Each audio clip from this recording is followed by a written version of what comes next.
This segment is brought to you by Powersmith Solar. Get a quote today for the best pricing in the nation. Veteran owned, over 15 years experience. Contact us at 424 area code 342-3392. Reach out to us by email at rudolph@powersmithsolar.com.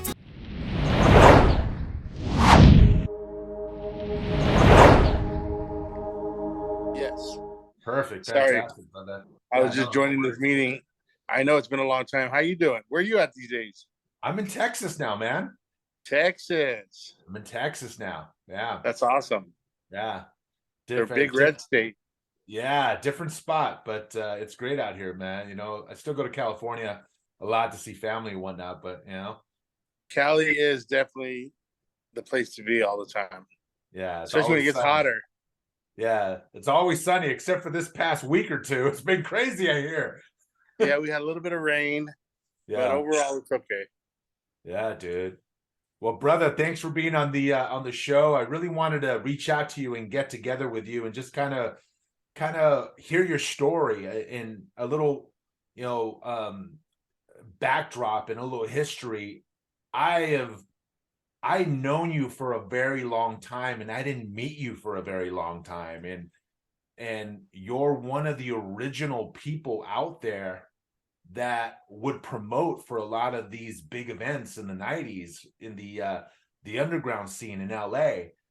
And I still talk about it today. You know, when I would promote for Grape Ape in 89 or 90 Happy Wednesdays, and I would see a lot of people my age out there passing out flyers, but the one person I would see all the fucking time was you.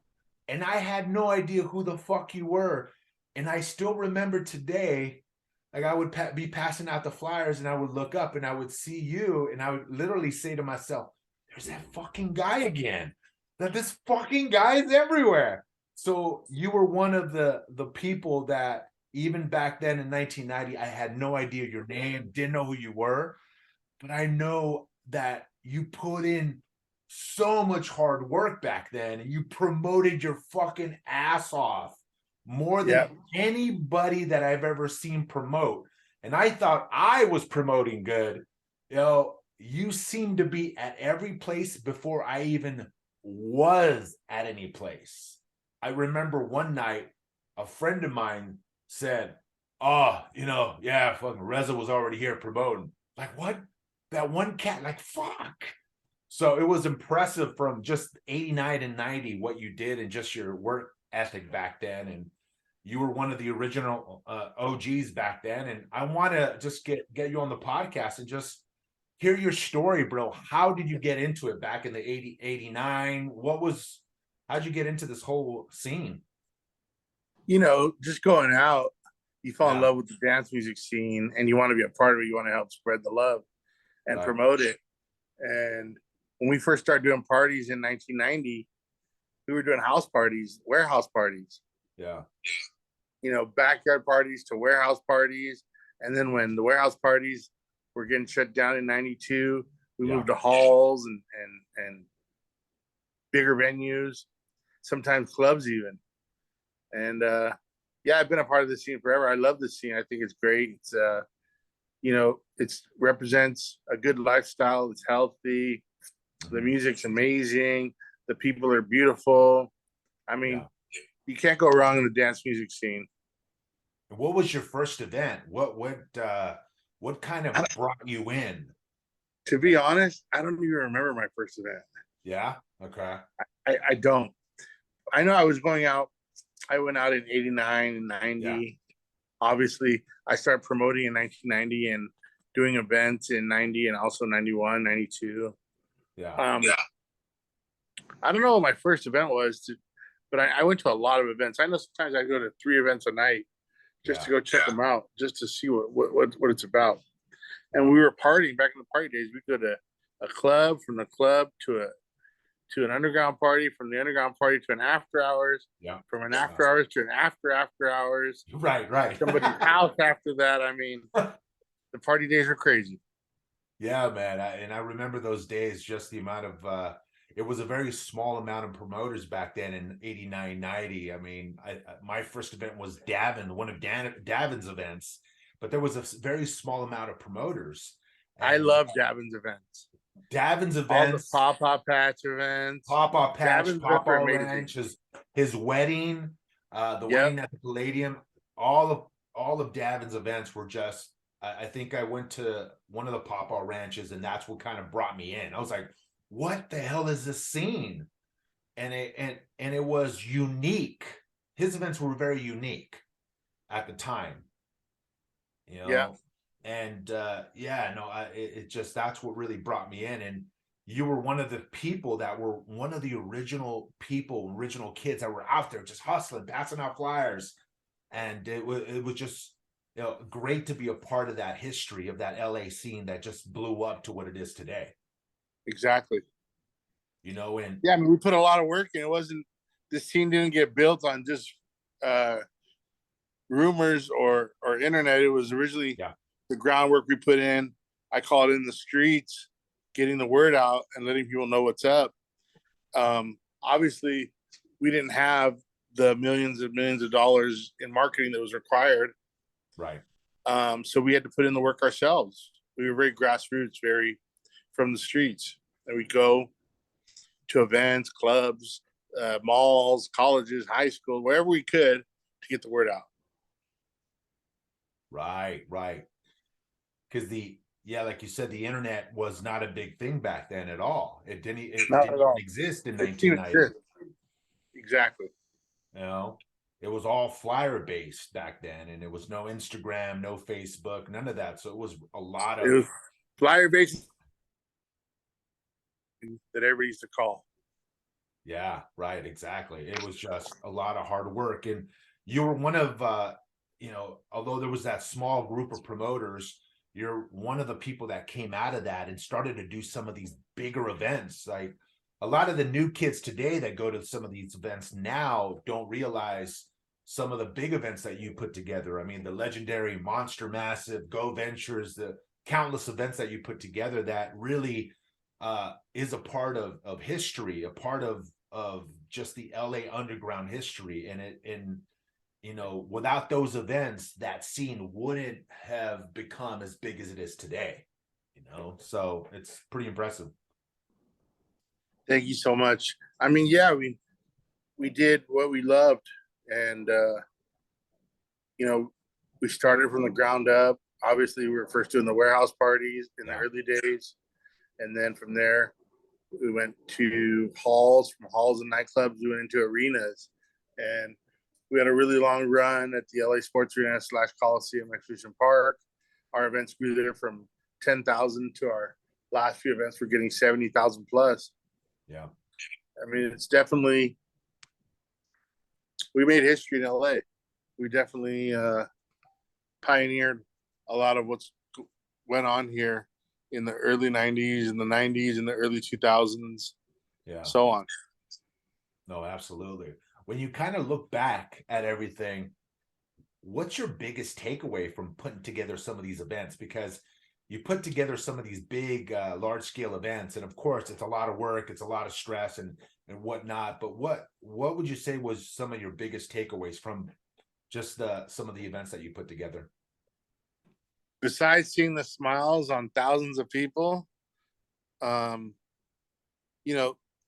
just the music being brought to the masses. I mean, being able to be a part of that movement, a place where a song was first played on that dance floor, being a part of bringing so many people together from different races, different cultures, different cities, different neighborhoods, people that would never ever be hanging out with each other. We'd bring them together and they'd make friendships and friendships that turn into family, lifetime relationships. I can only imagine how many people got married because of our events, or Right. how many people have hooked up with or met their best friend or their soulmate or their partners or so on. We just brought so many people together, and we had so many fond experiences of nights that turned into mornings, that Yeah. so many different memories that happened that night that so many people experience at the same time, in the same place, under the same vibe. We did something magical. Yeah, absolutely. It definitely it was magical, and to be a part of that history, and it's just there's so many events that I remember, so many different types of events, your events, your Monster Massive. I mean, to this day, it's when I look back at some of the unique flyers, because back then, today you really don't see it often today, but there was a time in the early 90s when you had those really unique die cut flyers that really don't exist today as much as they did, right? Right. So what you did with the Monster Massive mask flyer was so ahead of its game, and it was so unique.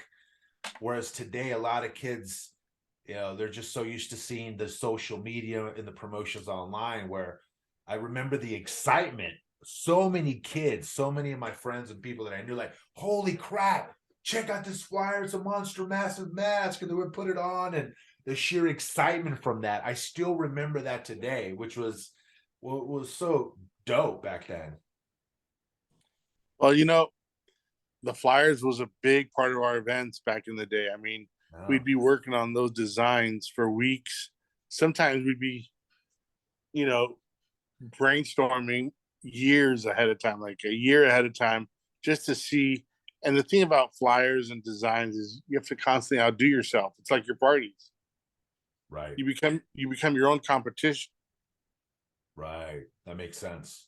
and outdoing yourself at a certain point becomes really hard. Right, right, If that coming up with a better design for a mask, or coming up with a better production for a stage. I mean, a lot of that is, it takes a lot of creativity. We're very fortunate to work with a lot of designers. right. Yeah, right. Almost every designer at some point worked on Monster Massive, but a lot of our original big flyers always came out was from Stan Endo, and we owe a lot of our design. And we're very thankful we had someone like that on our team. He was not only a good friend, he still is, but he's also a really talented and creative artist that turned our thoughts into art. He was able to take what we transcended in the mind and bring it to life by putting it in art. And then the printers would print it, and we'd be promoting it, passing out hundreds of thousands of flyers all over the place. I mean, we would travel from California to Vegas to Arizona, you Wow. know, up and down the coast of California, which within itself is such a large state, from San Francisco to San Diego. Yeah. And I'd say even beyond that, down south. And we would network, and we would meet people, and we invite people, bring people together, like just click on different networks. We collaborate or network with people that were doing the same thing we're doing, but in their own city, even on a smaller level. And we get them Right. involved in what we're doing. Somehow invite them to the events, have them help promote. We created one of the largest networks where our events were at a point they were averaging over 60,000 people per event. Yeah. Right. I remember those I mean, we days. were outselling the Rolling Stones, Madonna. I mean, nothing was competing with what we were doing. That's so A lot of true. that has to do with the amount of effort and creativity we put in behind our events. Yeah. We took a lot of time. We took a lot of. We were very proud of what we were doing, so we put a lot into it. Yeah. It's a lot of work, and you did a lot of the events for what would you say, a good 10-20 years, where it was like at its peak. Yeah, about 20 years. About 20 years, right? Yeah. Yeah, I've been doing events for about 30 since 92. I guess 31 now. Yeah. Right. Right. Yeah. It's definitely a lot of hard work, but it like you said, is the biggest takeaway is to see people smile, which is it's incredible just to get the memories and Just people to give smiling. people a good time and experience, to give people some fun away from home, or some happiness away from their dramas of regular life. And the ability to do what they love, come out and dance and have a Yeah. good time, to party with their friends, to hear good music, to hear new DJs, to experience new venues, Yeah. to have, some of the world's biggest sound systems on some of the, most creative lighting rigs and lasers, and, Yeah. give an adult playground for people to just enjoy themselves and Yeah. have a good time. Come out and dance, get crazy, party, scream, make some noise, you know, have some good old fashioned fun. Exactly, man. No, those are good times, man. And I mean, times have changed in the last 20, 30 years, man. What now? Because you're still in the game, you're still doing events. I mean, you did a Monster Massive last year, correct? So you're No, we still didn't. you didn't do it We last didn't do it last year? year. No, no, no. We haven't done a Monster Massive in like 6, 7 years, 6, 7 years. Okay. Okay. maybe a little longer. The Yeah. last Monster Massive we were actually able to pull off was 2012. 2012. Okay. No, All right. 2010. Wow. 2010. Okay. Yeah, Wow. it's been a while. 13 years. Been a while. That was Okay. our last Monster Massive in LA. Yeah. We did Together as One, which Right. and that went on for years for New Year's Eve. Yeah. The last one Right. was like New Year's Eve 2017 in LA, which that was like 6 years ago. I do a Saturday Night Sessions event, which is like Right. my label slash an event that we promote, Yeah. and that happens in smaller venues. Back in the day, it used to be the one of the largest stages at our festivals would be the Right. Saturday Night Sessions stage. Yeah. So now it's like, are you still doing this Saturday sessions? Are you still doing events as well these days? Yep. Awesome. Nice.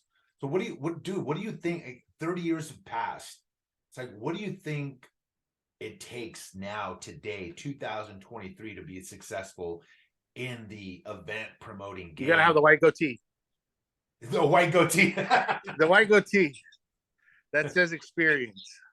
The experience.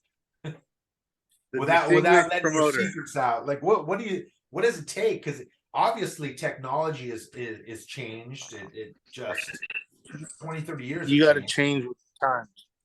I mean, everything's changed. How you reach people's changed. Yeah. Obviously, fashion's changed 100 times over. The Right. music's changed. You got to accept the change and kind of find what you like.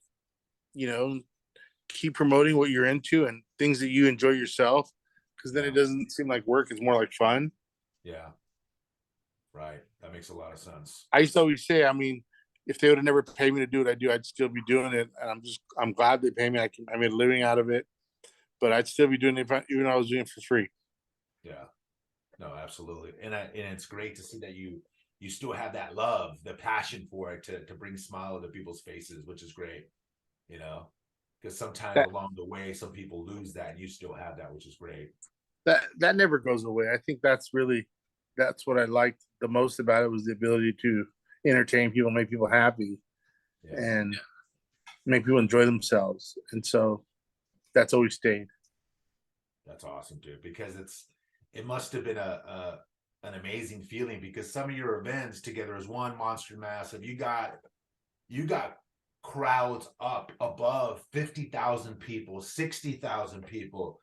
To get that amount of people, it must have been an amazing feeling to have an event that big in the past, and of course now the crowds have changed, but it must have been an incredible feeling. The numbers are great, but I always tell people too, you can achieve this. You can achieve the same vibe with 100 people in the right room. Great And point. Yeah, sometimes great point.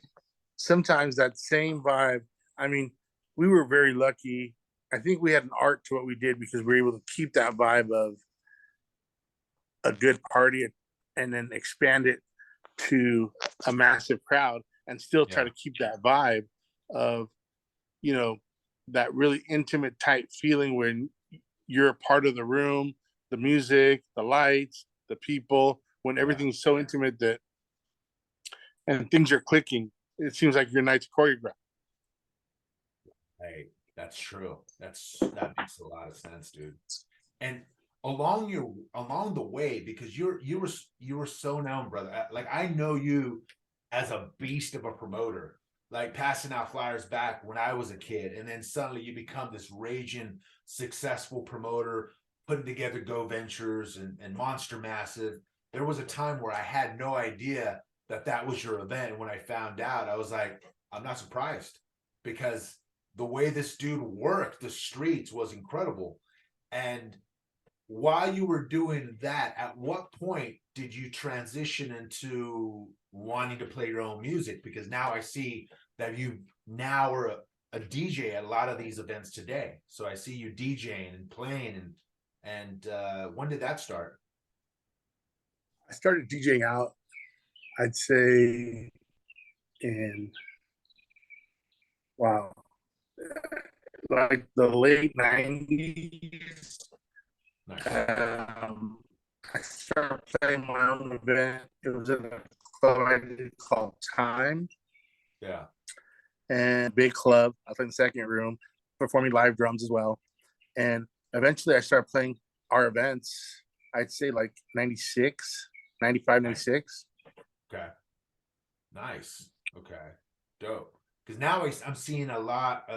You're playing more at other people's events, and you're out there, putting smiles on people's faces now. Yeah, I mean, I love playing. I love DJing. I love playing other people's events because obviously I don't have the stress of trying to put on an event while you're trying to DJ. Right. And Right.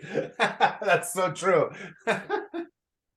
um, you know, I still love to play my own events, our Saturday night sessions. Obviously, I'm one of the residents at all the Saturday night session events, but I love playing other people's events too. I mean, it's just good to have a different experience. Right. You want something new all the time. I love to have new feeling, new experience. Dude, this is dope. Unbelievable, man. It's incredible to see some familiar faces out there still playing and still loving it, and continuing the love for just the underground and the scene. It's great. I mean, the last time I think we talked, I remember you mentioned you were doing I think this was during COVID. Was it COVID when you were doing a birthday party at the beach or something? Yes, yes. Yeah, I remember that. Where you got like some blowback. People were like, "Oh, what you doing at a party at the beach?" It's like, but all you wanted to do Honestly, is have a party and bring people together during this crazy fucking time. I don't regret it. We had a great event. We were expecting a couple hundred people, and like Yeah, 700, 800 people, almost 900, close to 1,000 people showed up. nice. And it was on the beach. It was free. We temperature checked everybody that came on the beach. Yeah, We provided masks. I mean, we did what we could, just as much as we were learned how to do. I don't know if it was a choice for us. Like, do we want to just give into a pandemic and have it end our lives and become, you know, jails to ourselves of our right, homes, or can we still keep up getting together and being normal and have a little bit of normalcy and normalcy and just be able to see our friends, listen to some music, dance on yeah, the beach. And from my experience, the beach was the safest place to be. The yeah, weather was amazing. You have so much room. It's outdoors. You don't have to be, you know, in a tight box with everybody breathing on you. You're outdoors, and you can bring the kids. It was a family right, environment.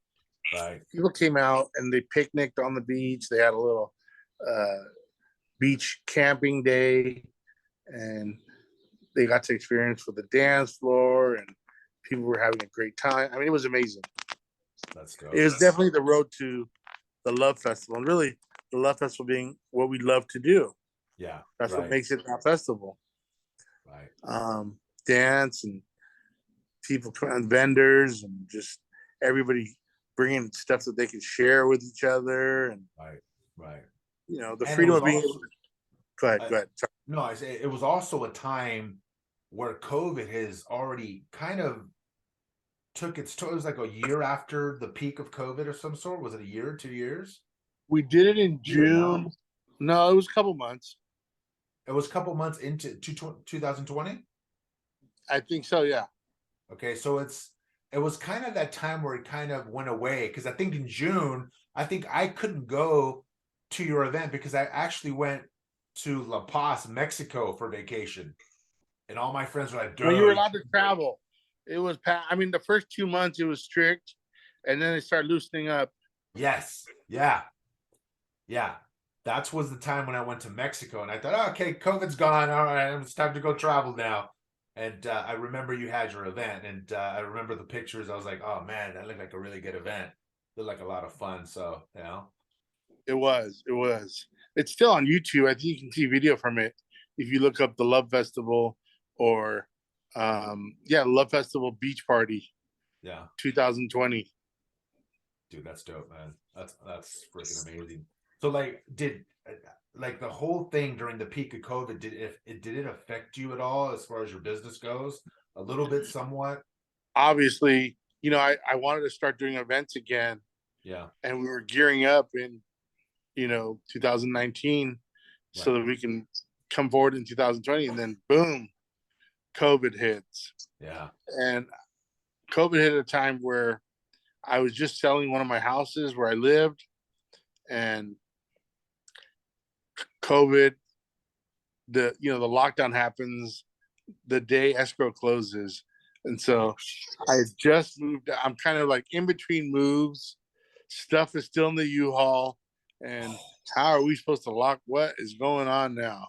oh my God. Holy Yeah. shit. Wow.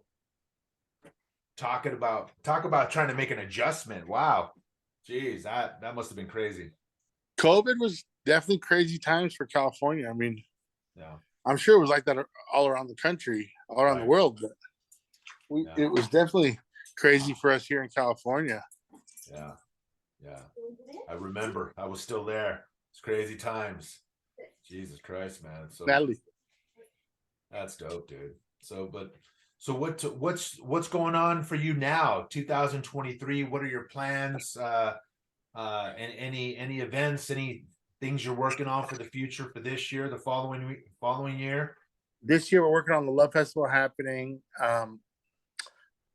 Cinco de Mayo weekend, the Saturday night, May 6th, here in Southern California. Nice.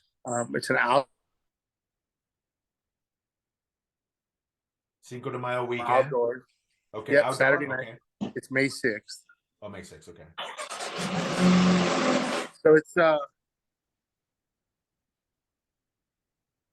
what we're kind of planning and organizing right now.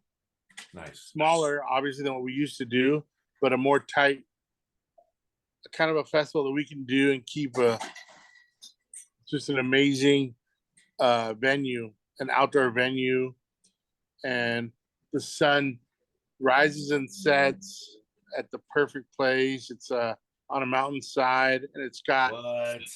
green Nice. pastures, Oh and it's shit. right, and it's got resources.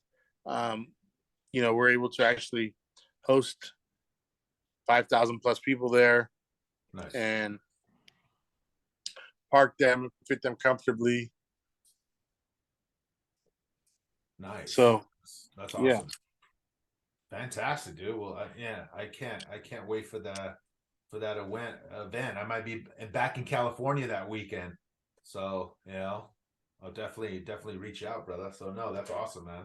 So you're still playing at different places. If anybody want to catch you playing, it's Saturday night sessions, correct? yeah, you can go to our website. I mean, the best way is on Instagram, Saturday Night Sessions, Yeah, or Reza Gerami on Instagram, DJ Reza always, and that's the best way to get a hold.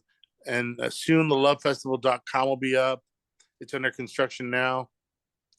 And for those who want to go to our events out here, dope. And I definitely highly recommend it for anyone listening. I've been to many events. They're just amazing. They're a lot of fun, and you definitely will come away with an amazing experience. So yes. but awesome, brother. Well, I just wanted to thank you, brother. I wanted to do a little So quick good to session with see you, you. brother. Been a long time. Let's get Yeah, together again soon. This will be part one, chapter one of our podcast series. there you go. Part 1, chapter 1, brother. We'll definitely get together soon again. You got it. We'll catch up again, brother. Yeah. All right, bro. I'll Peace, talk to you brother. later. Peace. Later, man.